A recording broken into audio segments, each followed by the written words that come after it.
you did that. I can't believe you did that to yourself. All right. Okay. I ask myself and I ask her, what would you do if? All right, so don't go for the most negative thing and keep going with it and the what ifs and if only and all of that, to stay in the moment. And everyone wants that, but Robin reminds us in her really clear and non-professional, non-jargony way. Don't take this thinking thing personally. It's not about you. It's about them. That's what they do. I'm sure they do it to everybody.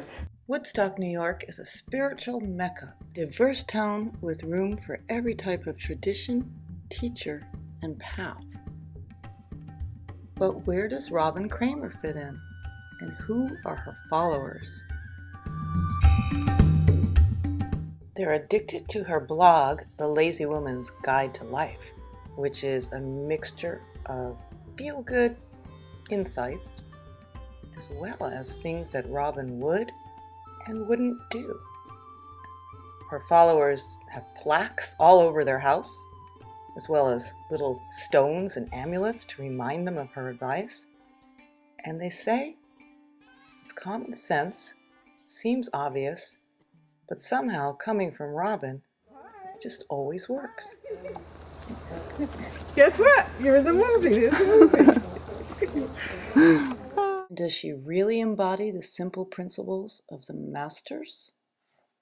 Although Robin is the most anti-religious person I've ever met, I think she's one of the most spiritual people I know, and that's why I think she's a guru.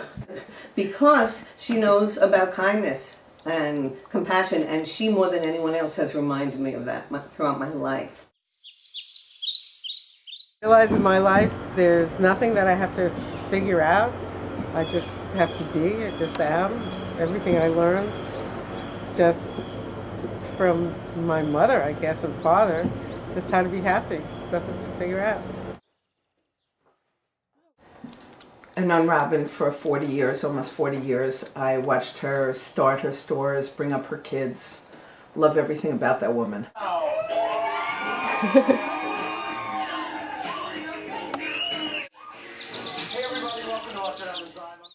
I think people love Robin's blog because it speaks right to them. It's called The Lazy Woman's Guide. If they look at her life is easy, simple, and fun. Who doesn't want that? Here we are in heaven. That's the way I feel. Like if I died and went to heaven and this was heaven, it's like, fine, I'll take it.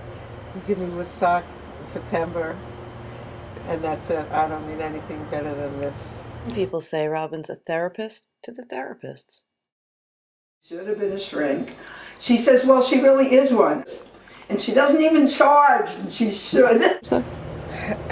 Yeah, I mean, the main thing you learn in mediation training is to give a space where people can talk and have the other person listen. I've been a therapist for 40 years. I needed someone to just talk over things with a lot of common sense and a lot of real clarity, and I have to say once again that was Robin. A rational person who sees rational solutions to people's problems. Like when people say, there's only this that I can do, and then I think, no, that's not the only thing. You could do this, that. There's always more than one solution. So she'd confront and she'd clear up and sort out, and always great. I can't solve other people's problems. I could just give them the guidelines about what worked for me.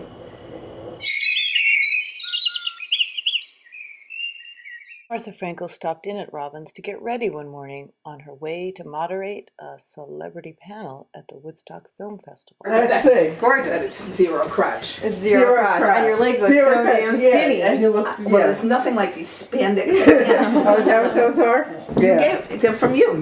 Oh, the ones I gave you yesterday. Yeah. Beautiful. Okay, what about a scarf? Here's what I know about fashion.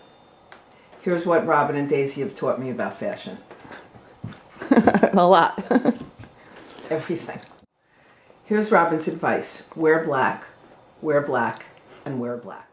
At Woodstock Design and the Trading Post reflect the attitude of they're flowing, they're easy, they're comfortable, just like Robin. Robin's youngest daughter, Daisy, lives in nearby Saugerties, where she has a shop. Clothing store, dig. To her mom, she's happy to give credit where credit is due. This is not the 1930s. Did Robin ever teach you anything about fashion? Ever? Yeah, yeah. Do I have to do anything? About anything? When in doubt, wear black. She, from her clothing stores, when I could first fit into the clothes in her store, it was the best day of my life. 5th grade, Vidal Sassoon, jeans, and a purple silk button-down shirt. Yeah. I was in heaven. And then in 7th grade, she ordered Norma Kamali, which was perfect for me because I love everything soft and comfy, but it was also so stylish. I had the mini skirts with the big shoulder pads and the cowl necks. So even though she was my mother and she always wore a beret, still, because of you, I was always like the most super hip kid. God, so cute. Poor girl. Oh, she's the best grandma. People should take lessons from her in the grandma department, for sure. Thanks. First of all, it all starts out being, she's the best mother-in-law to my husband. And her philosophy is, keep your mouth shut and keep your pocketbook open. And she has a great perspective. I even look at my husband differently. Like, so what if he leaves stuff around? I mean, he does so many other good things that it's not that important. It's like one of the things is, pick your fights, especially if you've been married for many years. Robert and Mike have been married for many years, and they have a great relationship. It was the first date Mike and I went on.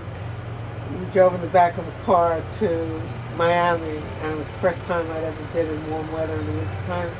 And just when we got to Georgia, just touching the window, and it was warm, that was one of the happiest moments of my life. Her husband Mike didn't want to be on camera, but watch what happens. it's your 50th anniversary next year. And so we need to have a record of you two married. You can't be some ghost. It's not some big secret that you're together. And you look so hip with your hipster glasses and your hipster t-shirt from Dig. You gotta listen to Daisy, she's always right. Robin also has 2 other adored grandchildren from her therapist daughter Jill in Boston. Love to play with my grandchildren. That's number one. Just love them. So cuddly.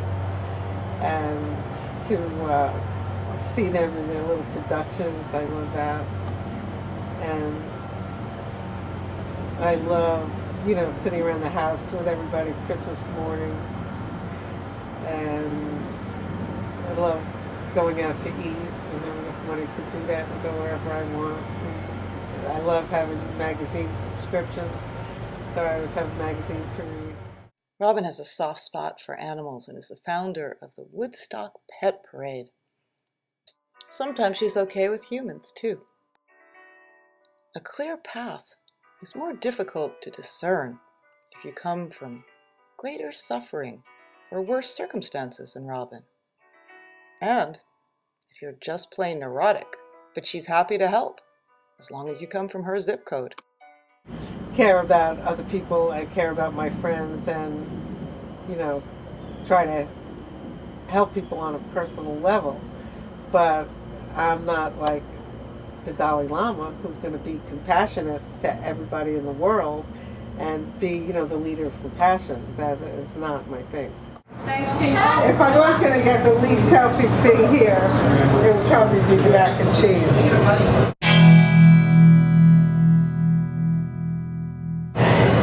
All right, I'll have the mac and cheese.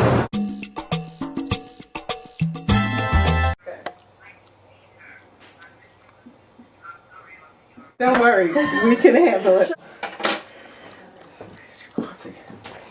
Who wants sugar cereal? Me. All right. Me. All right, sugar cereals for all. Hi, Ben. Hi, Stella. Hi, Roxy. Hi. Come here, Roxy. Come here. Robin Kramer. Mystery not quite solved. Until we heard these words from her most unbiased fans, which really seemed to get at the truth. She's really fun. Awesome.